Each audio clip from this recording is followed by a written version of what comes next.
जब आप बोलना बंद कर देते हैं तो फिर इसी तरीके के खुलासे होते हैं। यानी भारत सरकार ट्रंप को खुश करने की कोशिश कर रही है, न केवल खुश करने की कोशिश कर रहा है बल्कि अगर इसको हम वेनेजुएला से जोड़ने की कोशिश करें और वहां पर जिस तरीके से ट्रंप ने हमला किया, क्या ये दर्शाता है कि प्रधानमंत्री नरेंद्र मोदी जो हैं वो भी पूरी परिस्थितियों को समझ रहे हैं और समझ के इस तरीके का कदम उठा रहे हैं। उसके बाद वो डेनमार्क को चुनौती देते हैं, कहते हैं कि पूरा पूरा ग्रीनलैंड हमारा है, फिर वो कहते हैं क्यूबा पर हम अटैक कर देंगे, फिर कोलंबिया पर अटैक कर देंगे।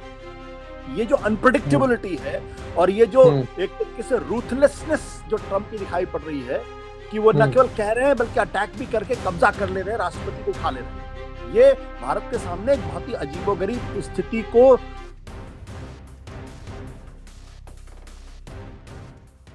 मोदी मुझे खुश करना चाहते थे, अगर मेरी बात नहीं मानी तो टैरिफ बढ़ा दूंगा। ये शब्द किसी विपक्षी नेता के नहीं, ये शब्द हैं अमेरिका के राष्ट्रपति ट्रंप के। उधर अमेरिकी सीनेटर लिंडसे ग्राहम का दावा और भी चौंकाने वाला है। उनके मुताबिक, जो कि ट्रंप के साथ ही खड़े थे जब उन्होंने बयान दिया, उन्होंने कहा 1 महीने पहले भारतीय राजदूत ने उनसे कहा कि भारत अब कम रूसी तेल खरीद रहा है और अब वो राष्ट्रपति ट्रंप को ये बात बताएं और उनसे कहें कि भारत को टैरिफ में कुछ छूट दी जाए। इन बयानों से सवाल उठ रहे हैं, क्या भारत की विदेश नीति अब दिल्ली से नहीं बल्कि वॉशिंगटन के इशारों पर चल रही है? क्या ट्रंप को खुश करने के लिए हम चुपचाप कुछ भी कर रहे हैं? क्या ट्रंप के ये बयान विश्वगुरु की कूटनीति पर सवाल नहीं खड़े करते हैं? कांग्रेस ने भी ऐसे ही सवाल पूछे हैं। क्या मोदी सरकार की विदेश नीति अमेरिका से तय होती है? रूस से तेल खरीदना इसलिए बंद हुआ क्योंकि ट्रंप को खुश करना था क्या? ट्रंप कभी सीज फायर कराने की बात कहते हैं, कभी रूस से तेल खरीदने पर रोक लगाने की बात करते हैं। आखिर मोदी चुप क्यों है? ये सब कांग्रेस ने कहा है। टीएमसी के साकेत गोखले कहते हैं ये अपमान है भारत का, प्रधानमंत्री का। लेकिन मोदी में जवाब देने का साहस नहीं। बीजेपी का मोदी सबसे सम्मानित नेता है वाला दावा अब टूट रहा है। इसके बाद सवाल यही है, क्या इन सवालों में सच्चाई है? क्या ये कूटनीति का एक नॉर्मल हिस्सा भी है? और आखिर में सबसे बड़ा और पिछले घटनाक्रमों को ध्यान में रखते हुए सवाल है, क्या ट्रंप की बयानबाजी और धमकियां और पीएम मोदी की चुप्पी पीएम मोदी को इतना कमजोर कर देगी कि सत्ता हिल जाए? क्योंकि लगातार उनकी छवि कमजोर हो रही है। तो चलिए आज की चर्चा शुरू करते हैं। नमस्कार, मैं हूं अंक और आप देख रहे हैं सत्य हिंदी का खास शो आशुतोष की पैनी नजर, जहां आशुतोष जी खबर की खबर लेकर असली खबर बताते हैं। आशुतोष सर जी, ट्रंप ने फिर बयान दे दिया है और पिछले कई महीनों से आप यही कह रहे हैं कि मोदी की चुप्पी, मोदी की चुप्पी। और अब तो उन्होंने सीधे कहा कि मुझे खुश करने के लिए, जैसा कि कोई छुट भैया आदमी हो। अंकुर, जो बात अब सार्वजनिक तौर पर हो गई है उस पर चर्चा करना तो बहुत जरूरी हो जाता है, लेकिन ये कोई नई बात नहीं है। नई बात इसलिए नहीं है क्योंकि जब आप बोलना बंद कर देते हैं तो फिर इसी तरीके के खुलासे होते हैं। अगर आज यही तो बात सर भारत नई सरकार बात ने, नहीं कि, लेकिन कितनी बड़ी बात बन रही है ये कि बोल ही नहीं रहे। बता रहा हूं मैं, हाँ, हाँ, अगर भारत सरकार की तरफ से, प्रधानमंत्री नरेंद्र मोदी की तरफ से इस बारे में कोई साफ बयानी होती, खुलकर कोई बात कही होती तो शायद बात यहां तक नहीं बढ़ती। इंपॉर्टेंट बात क्या है? 2 चीजें हैं। पहली बात यह है कि ट्रंप का यह कहना मुझे खुश करो, यानी हाँ, भारत सरकार ट्रंप को खुश करने की कोशिश कर रही है। तो क्यों कर हाँ, रही है? भारत सरकार की जिम्मेदारी तो यह है कि वो भारतीय नागरिकों को खुश करे, वी द पीपल का खुश करे, यहाँ की संसद को खुश करे, न कि वो अमेरिका के राष्ट्रपति को खुश करे। और ये शायद भारत के इतिहास में पहली बार ऐसा हो रहा है जब अमेरिका की तरफ से ये कहा जा रहा है कि आप मुझे खुश करिए, और एक तरीके से ये एक्सेप्टेंस भी है कि भारत अमेरिका को खुश करने में लगा हुआ है। ये मजबूरी क्या है? ये एक बहुत ही महत्वपूर्ण पॉइंट है। दूसरी बात, जो लिंडसे ग्राहम कह रहे हैं, वहां के सांसद, और उनके सामने कह रहे हैं राष्ट्रपति के, उन्होंने क्या हाँ, कहा कि भारत के वाणिज्य मंत्री ने उनको ये बताया है कि आप राष्ट्रपति ट्रंप को ये बता दीजिए कि हमने रूस से तेल लेना कम कर दिया है। यानी भारत पूरी तरीके से अमेरिका के दबाव में आकर काम कर रहा है। अमेरिका कह रहा है कि आप रूस से तेल लेना बंद करिए, तो भारत उनको खुश करने की कोशिश कर रहा है। न केवल खुश करने की कोशिश कर रहा है, बल्कि ये बात उनको बताने के लिए भारत के मंत्री महोदय वहां जाते हैं और उनको बताने की कोशिश करते हैं। ये दोनों चीजों को अगर आप मिला के देखेंगे, तो ये लगेगा कि इस वक्त भारत की विदेश नीति प्रधानमंत्री नरेंद्र मोदी की मौजूदगी में, उनके नेतृत्व में पूरी तरीके से अमेरिकी दबाव में काम कर रही है। मैं ये तो नहीं कहूंगा कि पूरी तरीके से साष्टांग है, लेकिन पूरी तरीके से अमेरिका के दबाव में काम कर रही है। भारत का इतिहास ऐसा बिल्कुल नहीं रहा है। 1971 की बात मैं बार-बार कहता हूं, जब रिचर्ड निक्सन और हेनरी किसिंजर जैसे बहुत ही पावरफुल लोग थे और इंदिरा गांधी के लिए उन्होंने जिन शब्दों का इस्तेमाल किया, उन शब्दों को इस्तेमाल करने की वजह से हेनरी किसिंजर को बाद में माफी तक मांगनी पड़ी थी। उन्होंने उन्होंने रिग्रेट किया था कि मैंने ऐसे शब्दों का इस्तेमाल इंदिरा गांधी के लिए किया था। तब भारत एक काफी कमजोर था, कमजोर इन द सेंस कि आर्थिक स्थिति पर भारत की जो आर्थिक स्थिति थी, बहुत कमजोर स्थिति थी। भारत को आजाद हुए 2 दशक से ज्यादा का वक्त नहीं हुआ था। वैसी स्थिति में भारत इंदिरा गांधी के नेतृत्व में, रिचर्ड निक्सन, हेनरी किसिंजर और अमेरिका के सामने मजबूती के साथ खड़ा हो सकता था, खड़ा हुआ था, और उसने इस बात की बिल्कुल परवाह नहीं की कि अमेरिका का क्या असर पड़ेगा। अमेरिका ने अपना 7वां बेड़ा भी खोल दिया, उसके बावजूद भी भारत जो है वो डिगा नहीं। तो ऐसे में आज कौन सी मजबूरी है कि प्रधानमंत्री नरेंद्र मोदी के नेतृत्व में भारत सरकार अमेरिका के सामने इतने दबाव में दिखाई पड़ रही है, जैसे कि कोई खुशामदी कर रहा हो कि ट्रम्प साहब आप खुश हो जाइए, ट्रम्प साहब आप खुश हो जाइए, देखिए हमने तो आपको आपको खुश करने के लिए ये कर दिया, वो कर दिया। ये स्थिति बहुत ही चिंताजनक स्थिति है। मैं ये तो नहीं कहूंगा खतरनाक, लेकिन बहुत चिंताजनक स्थिति है। दूसरी बात जो और महत्वपूर्ण है, वो ये है कि ये सारी बातें किस ट्रंप के संदर्भ में हो रही हैं। अगर इसको हम वेनेजुएला से जोड़ने की कोशिश करें, और हम्म, हम्म, वहां पर जिस तरीके से ट्रंप ने हमला किया, वहां के राष्ट्रपति को उठा लिया, उनको हथकड़ी बेड़ी में अमेरिका में पहुंचा दिया, अमेरिका की ब्रुकलिन जेल में उनको बंद कर दिया, ये क्या दर्शाता है? क्या ये दर्शाता है कि प्रधानमंत्री नरेंद्र मोदी जो है वो भी पूरी परिस्थितियों को समझ रहे हैं और समझ के इस तरीके का कदम उठा रहे हैं कि ट्रंप से किसी भी तरीके की दुश्मनी मोल लेना ठीक नहीं है? ये एक पहलू हो सकता है। जो दक्षिणपंथी होंगे वो शायद इस पहलू पे चर्चा करेंगे, लेकिन फिर मैं उनको याद दिलाना चाहूंगा अच्छा कि सर। यही वो दक्षिणपंथी लोग थे जो भारत के अंदर, जब ट्रंप की जीत हुई तो कहने लगे अब तो व्हाइट हाउस में एक सनातनी आके बैठ गया है, सनातन का समर्थक बैठ गया है, और उसके लिए पूजा हम्म, पाठ कर रहे थे। तो हम्म, ये जो द्वैत है, ये बहुत ही, इसका मतलब ये कि भारत की कोई दीर्घकालीन विदेश विदेश नीति नहीं है अमेरिका को संदर्भ में। भारत ने ट्रंप के जीतने के पहले किसी तरीके का कोई होमवर्क नहीं किया। भारत का मतलब भारत सरकार ने कोई होमवर्क नहीं किया, और बिना होमवर्क किए हुए उन्होंने अपने सारे अंडे ट्रंप के बास्केट में डाल दिए, ये सोचते हम्म। हुए कि अब तो नरेंद्र मोदी के एक बेहद खास दोस्त वहां पे राष्ट्रपति बन गए और भारत के लिए सब कुछ अच्छा हो जाएगा, एक सुनहरा पल भारत के लिए आएगा। ये दरअसल दर्शाता है कि कितनी संकुचित सोच के साथ हमारी विदेश नीति को चलाया जा रहा है। आशुतोष सर, आपने कहा, वहीं पर मैं आपको टोक रहा था कि वेनेजुएला का आपने जिक्र किया, कैसे अमेरिका ने अटैक किया और मोदी जी भी इन सारी परिस्थितियों को समझ के और अपना स्टेप ले रहे हैं। क्या परिस्थितियां, मतलब कि भारत क्या हो सकता है? नहीं, देखिए ट्रंप का जिस तरीके से बर्ताव है, अगर आप किसी कैलिफोर्निया से भी बड़े देश में आप घुस जाएं, वहां के हम्म, राष्ट्रपति को उठा लें, उनको जेल में हम्म, डाल दें हथकड़ी बेड़ी लगा के, और साफ तौर पे तोहमत लगा दें कि आप तो नार्को टेररिज्म कर रहे हैं, तो बहाने तो कुछ भी खोजे जा सकते हैं। इसलिए ये लगता है कि जिस तरीके से ट्रंप का स्वभाव, उसके बाद वो डेनमार्क को चुनौती देते हैं, कहते हैं कि पूरा पूरा ग्रीनलैंड हमारा है, फिर वो कहते हैं क्यूबा पर हम अटैक कर देंगे, फिर कोलंबिया पर अटैक कर देंगे। ये जो हम्म, अनप्रिडिक्टेबिलिटी है, और ये जो हम्म, एक तरीके से रूथलेसनेस जो ट्रंप की दिखाई पड़ रही है, कि वो न हम्म। केवल कह रहे हैं बल्कि अटैक भी करके कब्जा कर ले रहे हैं, राष्ट्रपति को उठा ले रहे हैं। ये भारत के सामने एक बहुत ही अजीबोगरीब स्थिति को की ओर इशारा करता है।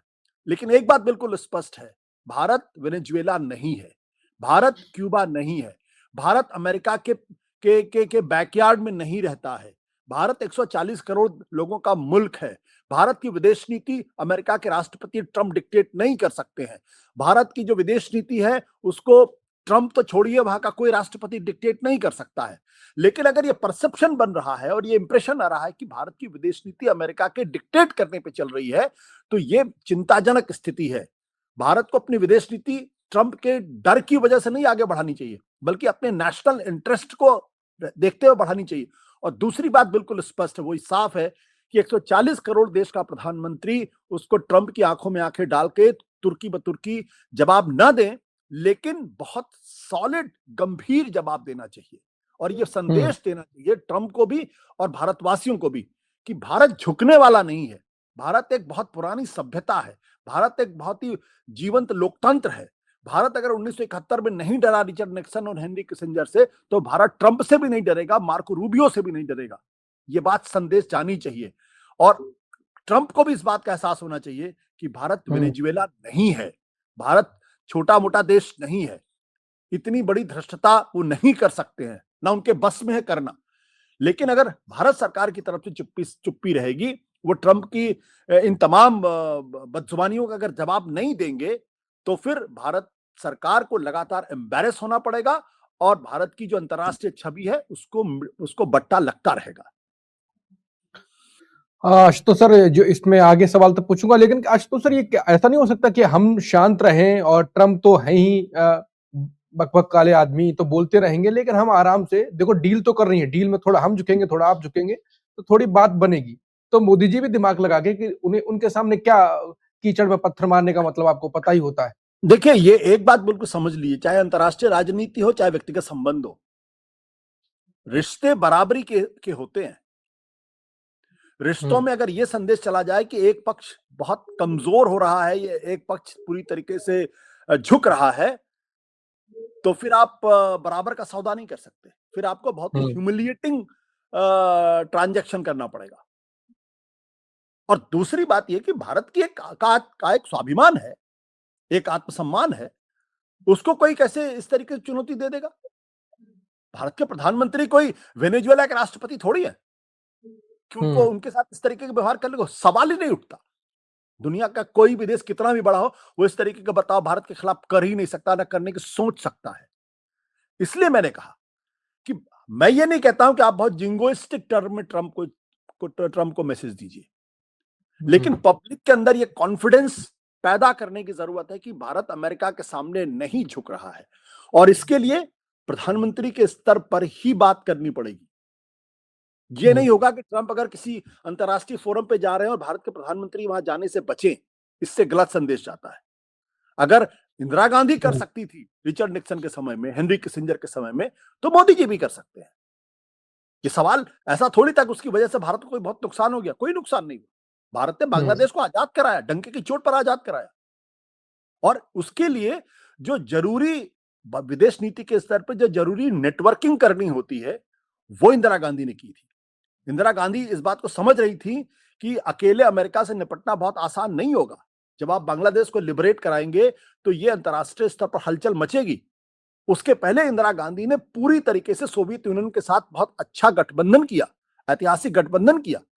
यह बात अमेरिका को संदेश पहुंच गई कि आप भारत को हल्के में नहीं ले सकते हैं, सोवियत यूनियन के साथ खड़ा हुआ है। क्या आज ऐसा है क्या? इसलिए मैंने कहा कि जब ट्रंप बने तो हमने अपने सारे अंडे उनके बास्केट में डाल दिए और हमने जो अंतर्राष्ट्रीय स्तर पर जो नेटवर्किंग, जो तैयारी करनी चाहिए तो नहीं की। पिछले 1 साल में भी हमने वो तैयारियां नहीं की हैं।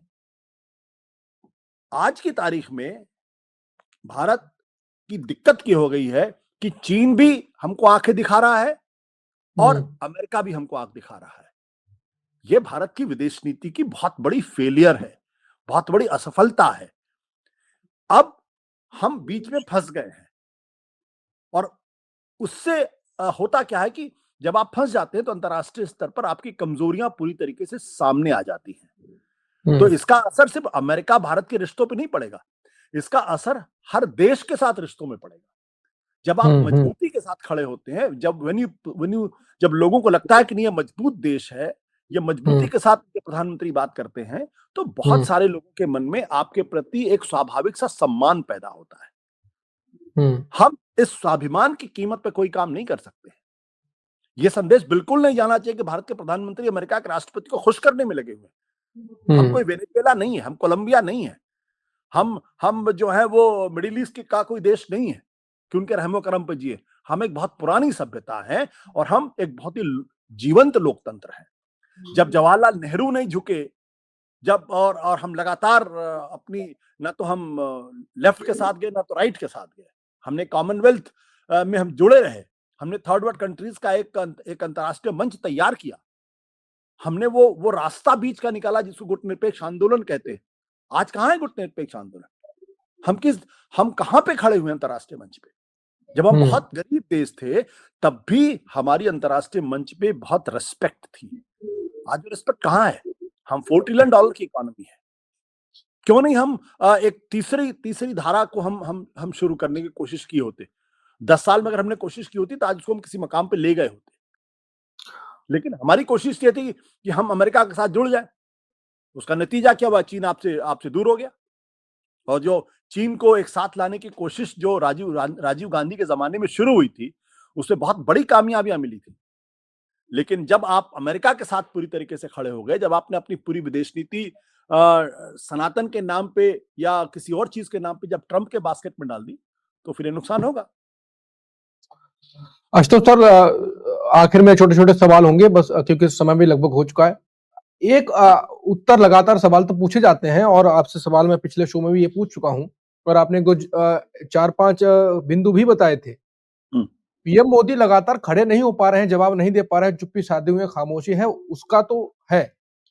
नब्ज क्या है वो कमजोर? आपने एक बार बताया भी था कि व्यक्तिगत भी कुछ बताया था, लेकिन नहीं, देखिए वो कमजोर नब्ज पकड़ ली है ट्रंप ने। इस वक्त उस व्यक्तिगत पे जाना उचित नहीं होगा। हाँ, बिल्कुल। बेहतर चीज क्या कि बड़ी तस्वीर हमें पकड़ने की कोशिश करनी चाहिए। और बड़ी तस्वीर ये कि अंतर्राष्ट्रीय मंच पे ये संदेश जा रहा है कि भारत अमेरिका के सामने झुक रहा है। ये तो क्यों जाने दे रहे हैं? ये संदेश अच्छा नहीं है। क्यों दे रहे हैं? हाँ, जाने क्यों दे रहे हैं? क्या मजबूरी है? कोई भी कारण हो, देखिए कारण कोई भी हो, मैं कहता हूं कि ये दूरदर्शिता का अभाव है।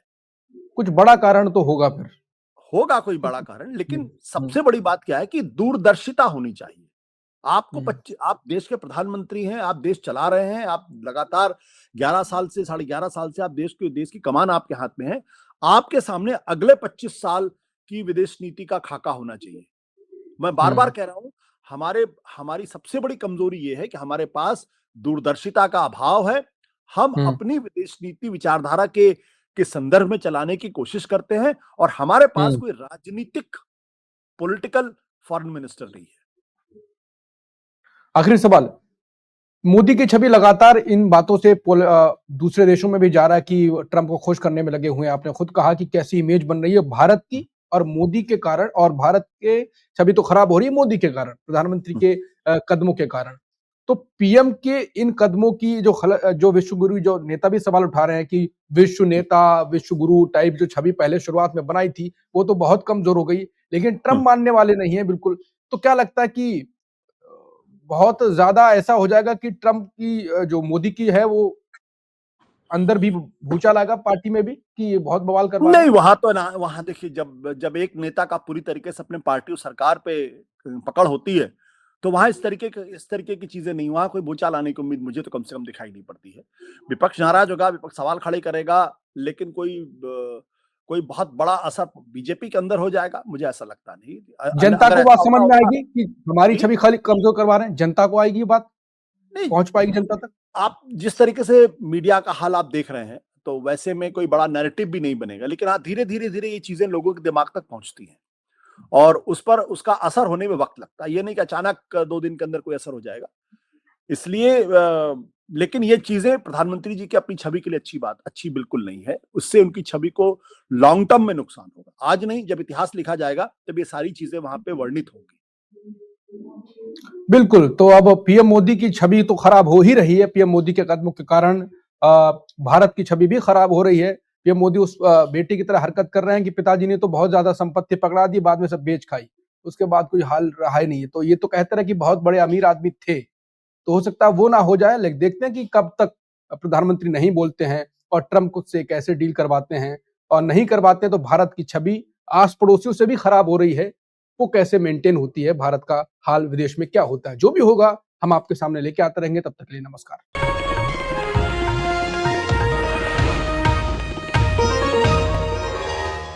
Copyright disclaimer under Section 107 of the Copyright Act 1976. Allowance is made for fair use for purposes such as criticism, comment, news reporting, scholarship, and research.